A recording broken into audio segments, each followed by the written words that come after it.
Si tu ne demandes pas, c'est que tu te sens déjà suffisant.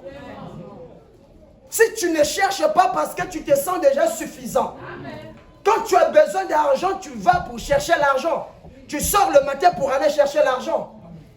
Quand tu as besoin d'argent, tu demandes aux gens. N'est-ce pas? Parce que tu sais que si tu ne demandes pas, tu vas dormir affamé. Tu sais que si tu ne cherches pas, tu vas dormir affamé.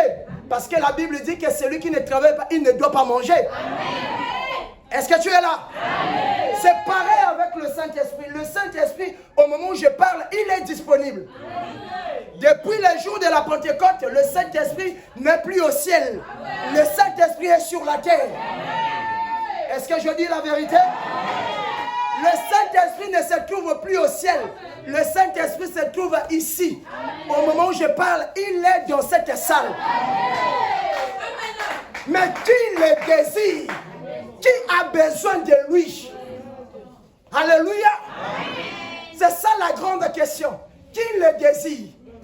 Parce que lui, il désire entrer en toi plus que ton désir de le recevoir.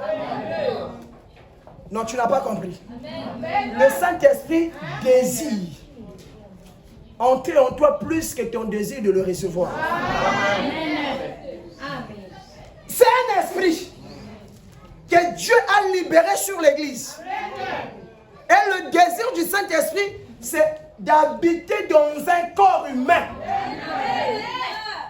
Il n'a pas été envoyé pour vivre dans un désert, pour vivre dans une maison, pour vivre dans la rue, mais il a été envoyé pour vivre dans un corps humain.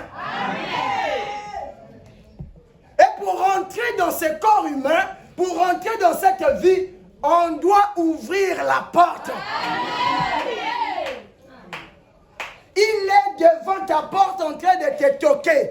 Si tu ouvres, il rentre. Si tu fermes, il reste dehors. Mais c'est ta promesse. C'est maintenant à toi de faire le choix. Soit tu le reçois ou tu le rejettes. Mais lui, il est pour lui disponible.